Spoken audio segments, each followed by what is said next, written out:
Okay, welcome everyone, and let's explore. This is Soul Talks, so our topic is reincarnation.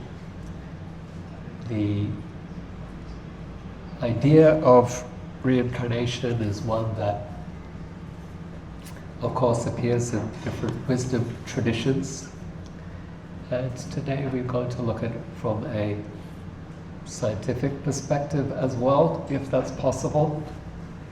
There is in fact a body of scientific research on reincarnation, and we will explore what this evidence suggests, but where the gaps are as well, and then where we might draw from other teachings or wisdom to understand this topic more deeply.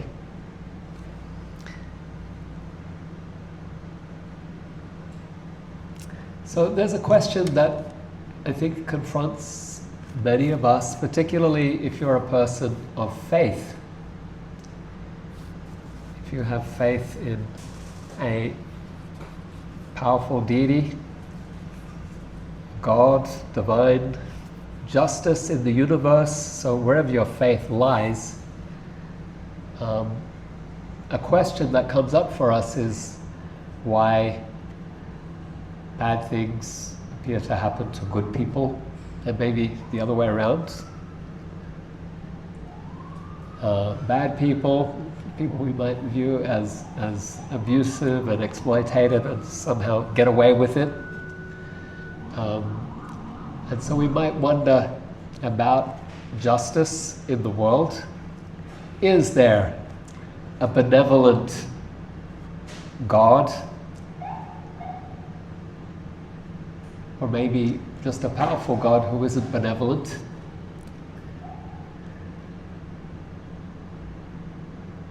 So this is a question that comes up. It's the theodicy question.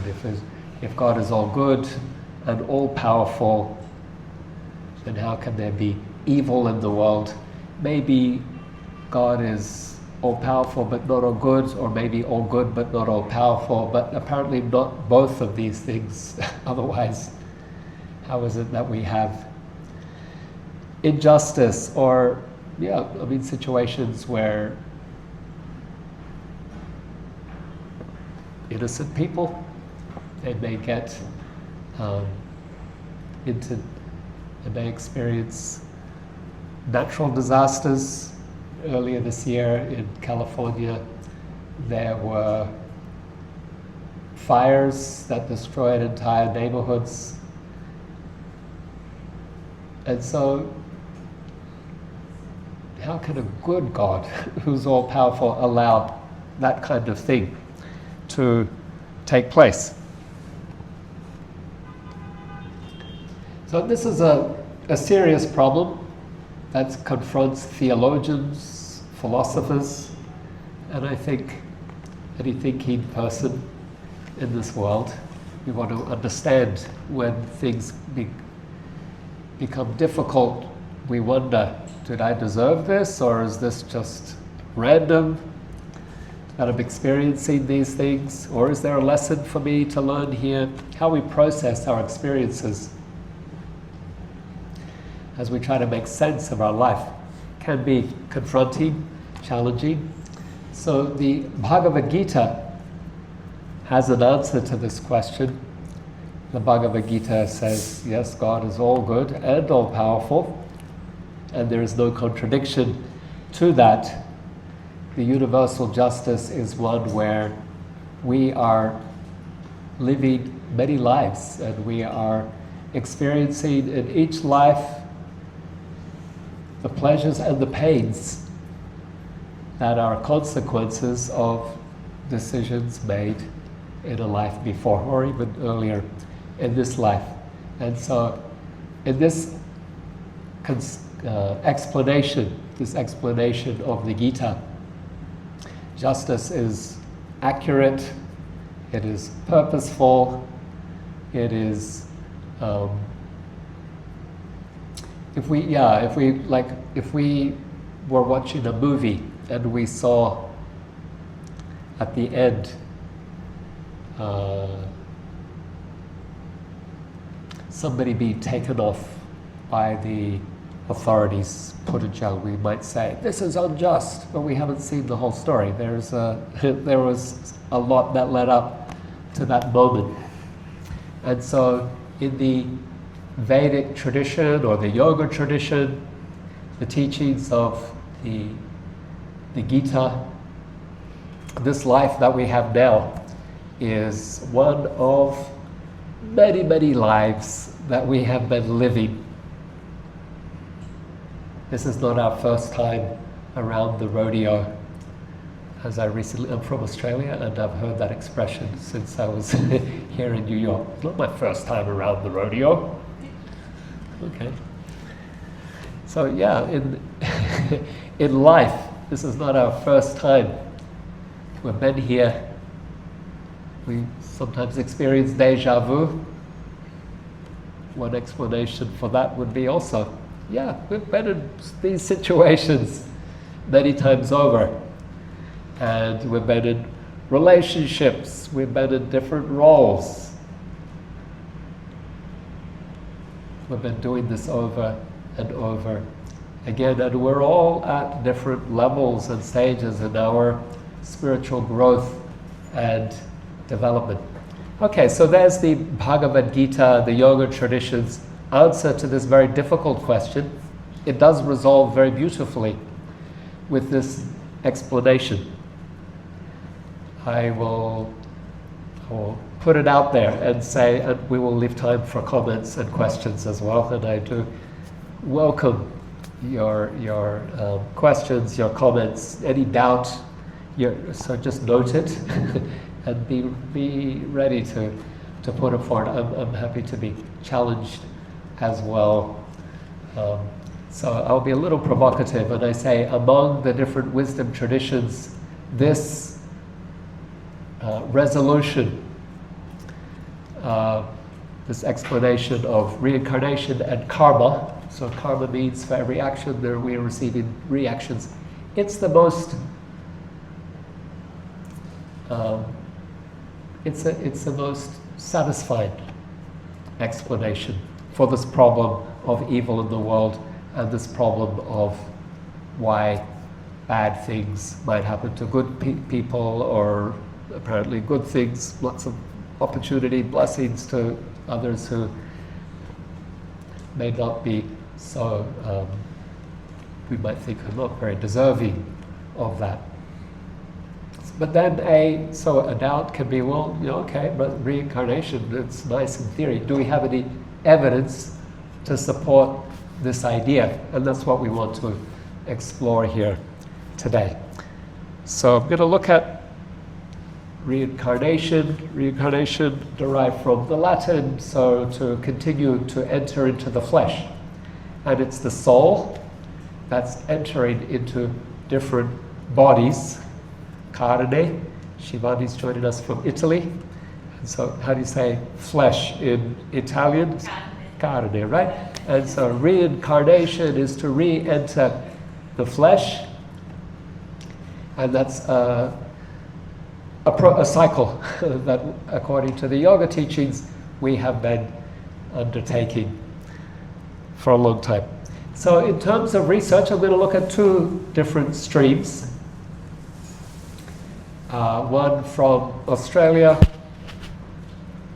it's where I grew up, where my family are, and then another body of research that's more substantial, actually, from here in the United States. So the Australian researcher, Peter Ramster, he was a psychologist associated with Sydney University, and then the US-based researcher was a Professor Ian Stevenson, and he's done very, very in-depth research on this topic. So we'll look at these two streams. Peter Ramster, the Australian psychologist, psychologists, what are they dealing with? They're dealing with people's trauma, with people's unresolved issues, anxieties, fears, phobias, and they'll often work with their client, try to go back to some earlier experience in life, a formative experience that might be the root of this trauma that's anchored in there, and then try to work with them to resolve that. Peter Ramsder, he felt that some of these symptoms that he was working with, seeing in his patients, they didn't quite fit, or they didn't appear to have a significant traumatic anchoring experience from earlier in this life. And so he was using regression, hypnotic regression, to take people to earlier stages in life to try to explore underlying issues, and wasn't really finding a substantial, significant root, at least that satisfied him.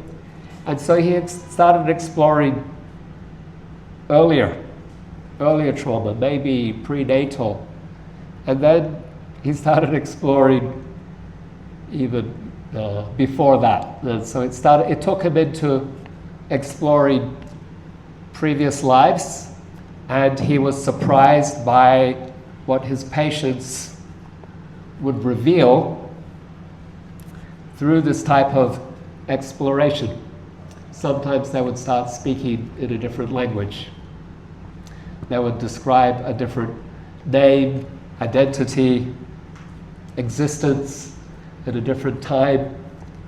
And that really jolted his worldview, paradigms. But he decided to explore more deeply into this, and he started documenting the cases of his patients, and eventually followed up with a trip to Europe where most of his patients had described former lives, and tried to track down or trace the places where they had lived and associate it with or correlate it with actual places, actual people, actual events. So he wrote a book about this, The Truth About Reincarnation. We can look at two of the case studies. They actually produced a documentary on this. I think it was with the Australian Broadcasting Commission.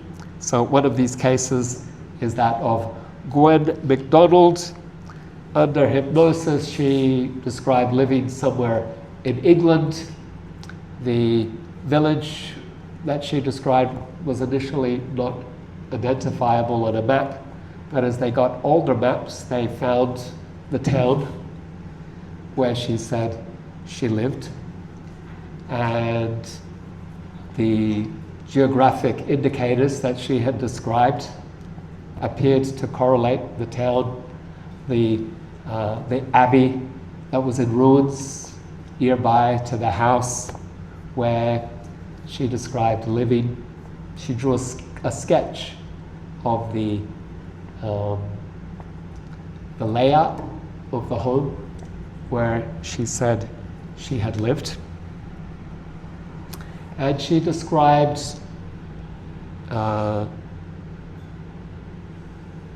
she described the layout. So Peter Ramsder, his team, they took a Dr. Basil Cottle from Bristol University with them as an independent observer, and they identified a location. They went and visited. They took Gwen MacDonald to that location, and as was very often with these scenarios, when they arrived there, it's very emotional for them.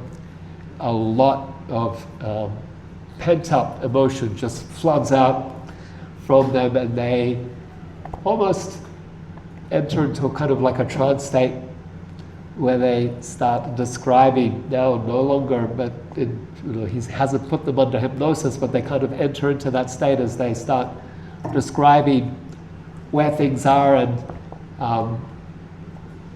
seeing a home again after however long.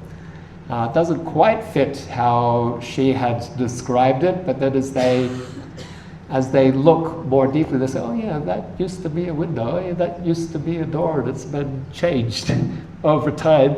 Some adjustments have been made to the building. In this particular case, she described the abbey nearby, where that was in ruins. So during the time of the Protestant Reformation, Catholic abbeys were destroyed, priests, monks killed. That's another story.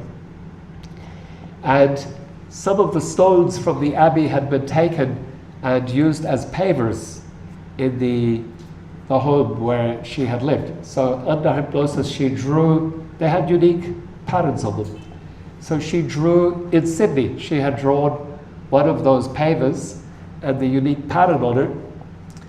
When they went into the house, they didn't see the pavers, because what had used to be her home had since been used for the cows and the horses, so there was just lots of manure covering the ground. And they dug up the surface. Indeed, they found the pavers that matched stone from the local abbey that was in ruins just over the stream.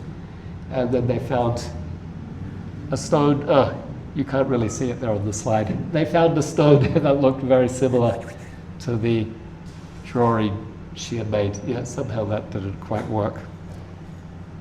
On my screen, you can actually see the lines of her drawing and how they match the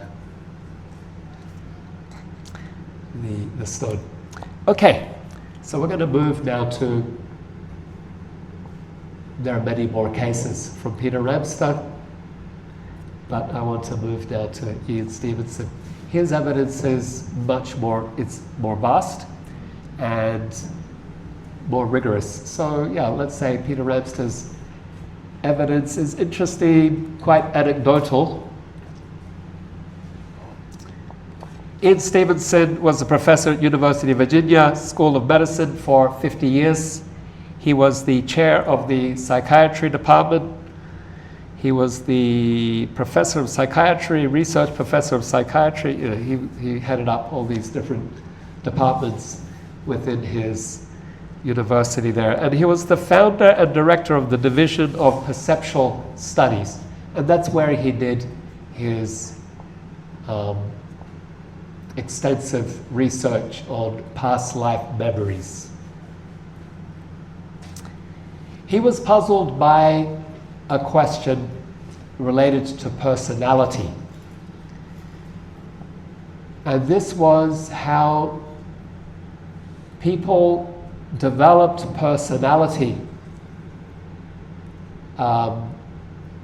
even though they're some from the same family, they might have the same socialization experiences. They might be twins, siblings or twins. They have the same parents, they grew up in the same neighborhood, they went to the same schools, they ate the same food, and yet their personalities are quite different. And Ian Stevenson's question is how or why? Like, what's the mechanism? What's behind this? Same socialization, same genetic endowment, same cultural environment, and yet very different persons. So the image on the screen, it's a case of two brothers. I don't know if you know anyone, these two brothers. Edwin Booth and John Wilkins. Anyone know John Wilkins? Yeah? Yeah, he's the one who assassinated Abraham Lincoln. So the one brother, very upright citizen. They were both actors, so the brothers, they did have that in common. The other, he ended up murdering the President of the United States in a theater. So Ian Stevenson's grappling with this question. You know, he's a psychiatrist. He wants to understand personality and why this difference in personality. And he begins to correlate that question Yeah. Why are some identical twins so different from each other? Why does a person have specific birth defects? This something specific. Why here? Why not there? Why do infants show phobias without trauma? So Peter Ramsey's looking at phobia in adults, but then Ian Stevenson's looking at phobia in infants. You say, why? Where is that coming from? So this leads him to begin investigating children's stories of previous lives. So this is an interesting phenomenon. He started to investigate this. He documented 3,000 cases over 40 years. He had quite a rigorous process for deciding if a case actually will be included in his case book.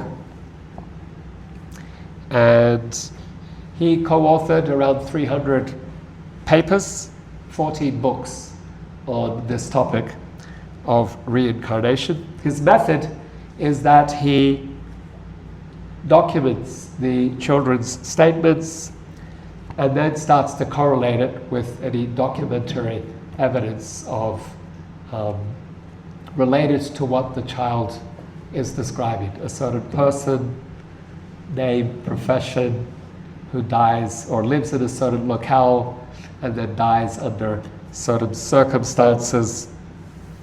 So he'll try to find that documentary evidence. He'll contact the family members of the deceased to correlate what the child is describing to see if there's any match between the child's story with what the family members can verify. And then he wants to document it also with police records, hospital records, and so on. So that's the rigorous criteria that he needs to tick in order for a case to be included on his files.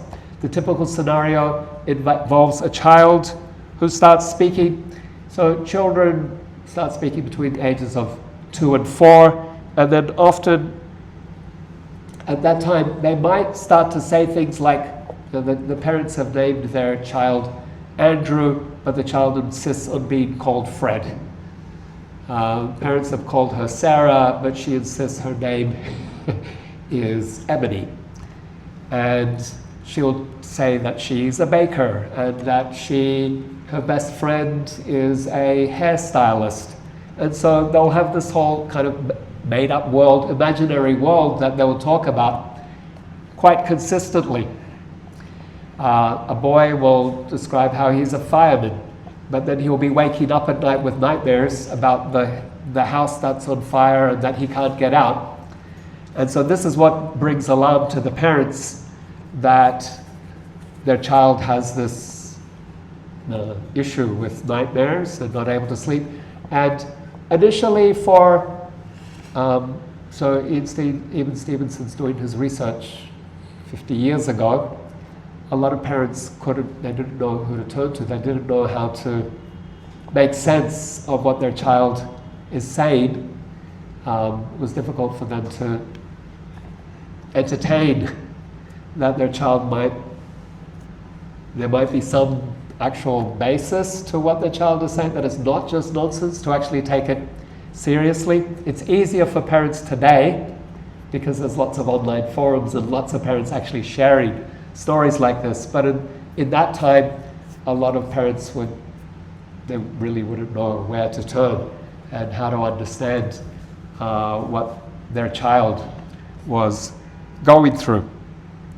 So a lot of Ian Stevenson's early cases come from Asia. One scenario, just one, I'll give you a couple of cases just to give you a taste for the type of work he was doing. Beirut Boy is one of his cases. They have kind of catchy titles like this, Beirut Boy. Spoke of being a 25-year-old mechanic. He died of a speeding car accident. The boy described where he lived, where the accident took place, the name of the driver, And really the whole life of this mechanic, what his sisters' names were, and so on. And all of those details did correlate with a mechanic who had that name and who had sisters with the names that that child had mentioned, and who had died in a speeding car accident verified with police records. Another case involves Gopal from Delhi. Gopal from Delhi, at the age of 3, started talking about his life in Mathura, where he ran a pharmacy. The pharmacy was called Shuk Shanchak. And we have Google Maps today. You can look up Shuk Shanchak and it's there. That's the Google Maps view from, I don't know, a couple of months ago. That pharmacy still exists. He lived in a house with many servants and then was killed by his brother in a quarrel. So, investigation, Ian Stevenson and his team, yes, they were able to identify Suk Sonchak, as we can do today with Google Maps. In Mathura, one of the previous owners, Shaktipal, had been shot by his brother. And when little Gopal was brought to meet with Shaktipal's family, Gopal was able to reveal things about the family that only they knew, and that there's no way Gopal himself, that boy living in Delhi, could have been privy to. So these are some examples of the cases that Ian Stevenson investigated. And then he started researching biological indicators, so biology. He wrote a book, Where Reincarnation and Biology Intersect. So things like birthmarks or birth defects, he was able to analyze those through this past life memory lens and find causality, possible causality for such things. So here's a couple of cases. Thai boy, abnormal skin at the back of the head, recalled life as his own uncle, who was struck on the head with a knife and killed instantly. Violent, some of these are violent cases, but that's why there's such a strong reaction to them with memories and in this case, scar or birth defect that can't otherwise be explained. Turkish boy with a birth defect, severely malformed ear, remembered life as a man shot on the side of the head at point blank. Wounded man was taken to hospital. He died 6 days later, and medical records verified the case. Another Burmese girl case, I don't know why, Burmese girl case, congenital absence of a lower leg, a rare condition. Remembered life as a young woman who was run over by a train, and then eyewitnesses said that the leg was severed before the train ran over the track. Eyewitnesses said her leg was severed first before the train ran over her trunk. So before she was killed, her leg had been severed. Other type examples. So the phobia, Alok had a phobia of water and remembered previous life drowning. Ranbir was scared of moving vehicles and remembered life an earlier death where he died in a motor vehicle accident. An early critique of Ian Stevenson's work is that, well, these are all Indian cases, these are all Burmese cases, these are all Nepalese cases, they're all from regions where people believe in reincarnation already. Could this be kids somehow, or parents, finding a story that explains something? So finding an explanation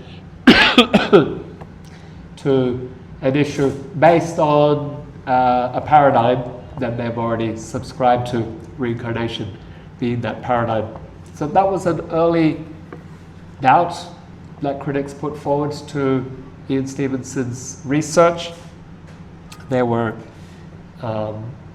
didn't tend to be many European cases, but then, so Ian Stevenson, he put himself, he applied himself to then investigating European cases as well, from literature initially, and then as he published his work, then people were more at ease to talk about this. So in Nepal and India, there was less social constraint around considering talking about these things.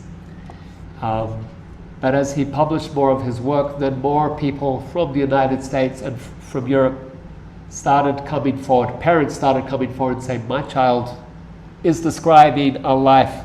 Would this be a case that you would investigate? And so he started to document a lot more European American cases as well.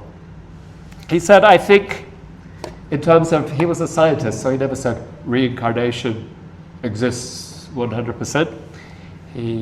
Scientists, they say, the evidence would suggest. I think a rational person, if they want, can believe in reincarnation on the basis of the evidence. Well, that was his,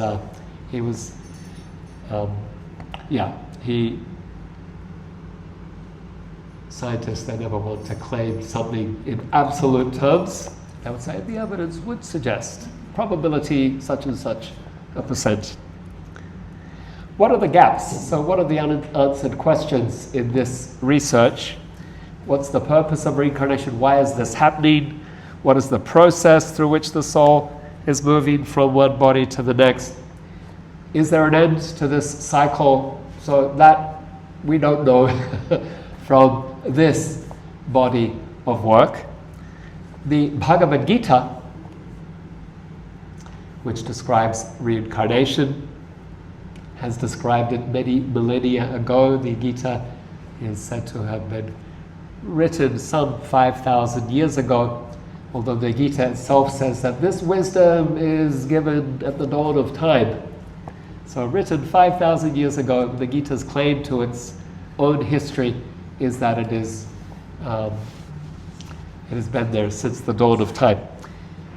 The Gita says, never was there a time when we did not exist, nor in the future will we ever cease to be. It describes a process of how we are reincarnating even in this life, compared to changing clothes.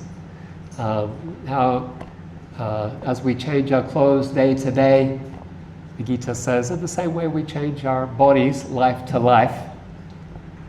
Another way the Gita explains reincarnation, it says, every one of us had a little baby's body. It was so tiny it fit in our mummy's tummy. Now then we develop the bodies of children, of teenagers, of young adults. And so we will develop elderly bodies. And so even in this life, the Bhagavad Gita says, we are reincarnating. Right? Even in this life, we are reincarnating, changing from one body to the next over time. It is the soul that is traveling through these bodies, one after another. And why do we assume a particular body? The Gita says, based on our consciousness at the moment of death, that's what leads us to a next body. Based on our consciousness, based on our karmas, as we exit one body, then we are guided by the universe, by nature, into our next situation. So some of us are born in opulence, some of us born in poverty or difficulty. Some of us we're all born with mixed blessings. And the Gita's explanation for this is that it is the accrual of our consciousness, of our karmas, that are leading us to these bodies to these situations. So there we are. I open the floor for any comments, questions, reflections. Yes, please. We're going to have to leave, unfortunately. Okay. So I just wanted to ask two things. On theodicy, which is our challenge. Just holding that. Oh, okay. Little microphone. Sure. On the issue of theodicy, I can see on a personal level, the concept of reincarnation is, one can be quite partial to it. And I've seen, especially in the Tibetan tradition, marvelous coincidences and things. So I have but the issue of theodicy is disturbing to me on a mass level. Right. That on the issue of justice, Right. of social justice, which is that if you have collectives of people who are targeted in history, and basically for extermination, whether it's Armenians or Roma or Right. Jews or whatever, how do you explain that karmically as far as a kind of balance or an equilibrium of justice? I don't see that working its way through. Right. Through the theory of reincarnation or of karma as deserving of that. How many, you know what I'm saying? If you put, 5 million Russian prisoners of war, why should they have died during the Second World War, or 6 million Jews, or or 1.5 million Armenians during the First World War? I'm just throwing these numbers out, but I don't exactly see how there can be a just resolution to that. Right. Yeah, thank you for that thoughtful question. And so there's the notion of collective karma. And I agree, it's a good point that you raise. At an individual level, you say, yeah, I can see how this works at an individual level. But then collectively, we see that, you gave different examples. There are collective karmas, and there are things for which we are all implicated as a society, at a societal level. So we may say that we want to live a more pure and conscious life, and we're concerned about the environment. But as long as we're living in modern society, we are implicated in the environmental destruction, degradation that's taking place. Unless you go right off the grid and don't engage with any technology and grow your own food and we're implicated in the petro economy, we're implicated in all the emissions that are produced, and so there is that we carry. Millions of children killed in natural disasters or through war. How have they earned that? And so I'm, Punishments right. doesn't make much sense. And so I'm trying to make the point that at a societal level, we are making choices as a society that are accruing for us karmas for which we collectively are responsible as well. And at different times in history, different societies, they have their they're making their collective choices that are bringing collective results as well. Implication in the slave trade, for example, and that's been there through history. So through history, you've had societies mistreating others, and so we individually have our karmas, and collectively we have our karmas as well. And so individually and collectively, we're also going through reactions to that in positive and negative ways as well. Thank you. A very thoughtful question. Yeah. We'll come to you, and then we'll go to the back of the room, and then we'll come back to the middle. Yes. So thank you both. Thank you very much. Stay well. Good night. Namaste. Speaker. Hello. Yeah. So you mentioned the case of some doctors trying to cure their patients in the process of this, and then going and trying to trace back their previous lives.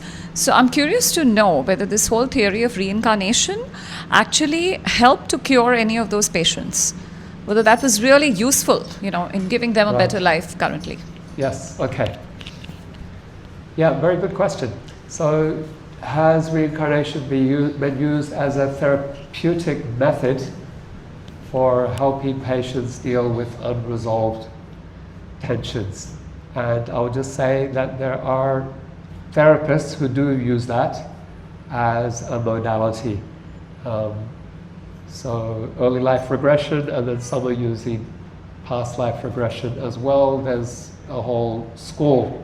It's not mainstream, and it's not, I wouldn't expect an accepted modality of the APA, the American Psychological Association, but there are that do use that as, there are definitely therapists who are using that as a modality, and you can get training in that as well, and certification, absolutely. Yeah. Okay, the back of the room, we had a comment or a question. Yeah, I was wondering if there was books like Stevenson talking about collective karma. I'm not sure. So definitely in the Vedas you have that as a notion. In the Gita you have that as a notion. I don't know that Ian Stevenson, I don't believe I have come across a way that he documented collective level. He didn't speak of karma as such, he just documented cases of past life memory that he would correlate with facts. That's as far as he went. So yeah, the Vedas definitely indicate that, and then you have psychologists like Carl Jung, he spoke of that notion of collective karma as well. Carl Jung believed in reincarnation? He was, quite,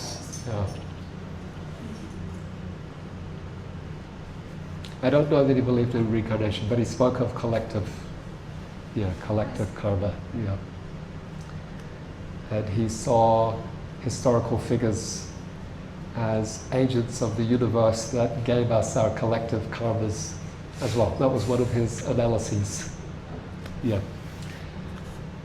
I'm going to come to, yes. No, you? All right. So you were talking to us about Dr. Peter Ramster and how he said that people are remembering their previous life through an altered state, like hypnosis, for instance. And I don't even know if it's truly a question, but I would love to hear your thoughts on it. So I was thinking, also talking to other people, that there is a moment where you just remember, where you remember your faith, or where you remember that there is a deeper connection. And I do remember that. So for me, it was really, truly just listening to mantra. And that was a big moment because it wasn't thinking about it. I was truly just listening to it and being really new to listening to any mantras. Yeah.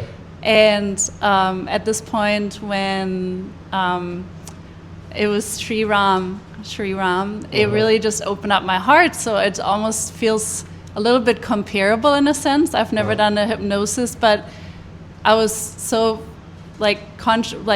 I shifted my consciousness in that sort of altered state, and I was able to remember. So what do you think? That just came to my mind. And I've heard it from other people in other moments of their life, but I wonder if that's a part of it or a similar experience, maybe. Right.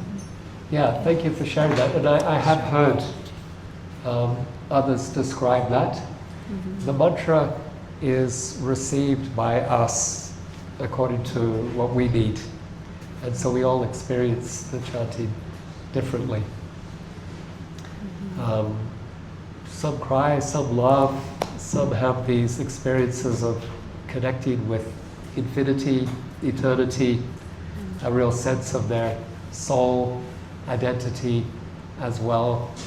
And your experience is another that I have heard. Yeah, thank you for sharing that.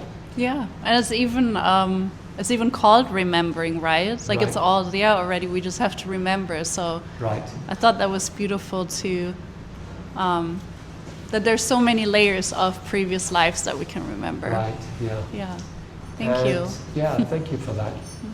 And then sometimes it's just an awareness of our soul identity beyond the body. That's very, very frequent. So it's, you chant and then you experience something transcendent and you know, okay, yeah, there's something beyond this, the limitations of this dress that I'm wearing today. We have an experience of the soul platform in that. Yeah, thank you. Please. Yeah, I believe Catholicism originally had the concept of reincarnation, but it was removed later on. So what exactly was the situation when it was removed? Yeah, thank you for that. There are some who suggest that reincarnation was an early teaching among some of Christ's followers. Some people who read that into the Bible. There are some Christians who understand reincarnation. They don't see it as incompatible with their teaching. It's not a mainstream position. I don't know even among theologians that it's accepted as a mainstream understanding, but there are some who do hold that view. There's a Platz Giordano, I can't remember his full name, in Rome, where some hundreds, I did kirtan there once for some hours, and hundreds of people were dancing with us. But it's the place where long ago there was a priest who taught reincarnation, and he was punished there for heresy. Yeah, so I'm speaking gently.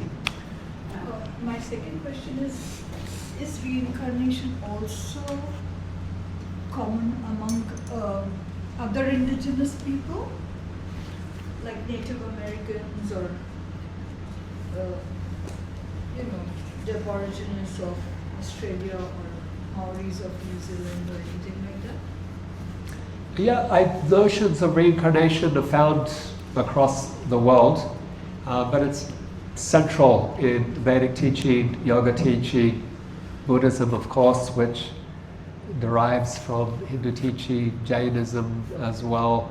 So a lot of these traditions from, yes?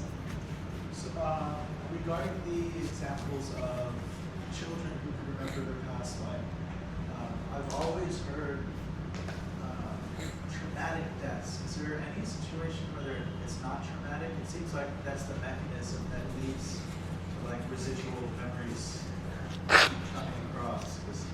Yeah, that is a good observation. Yeah. So the cases that generally have come to Ian Stevenson, and by the way, his work continues. That department that he led at the University of Virginia, it's still there, and there are others that are writing, publishing, researching, documenting these cases even today. And often what brings the cases to their attention are concerned parents who have a child who is being haunted or like carried over. It's like they were violently removed from their previous situation and they haven't yet fully integrated or settled into the new life family that they have been given. And so they have this kind of dual identity, and that kind of scares their parents sometimes when they'll talk about having another mum and dad and having other brothers and sisters, or they will insist on being called by a different name than what their parents call them.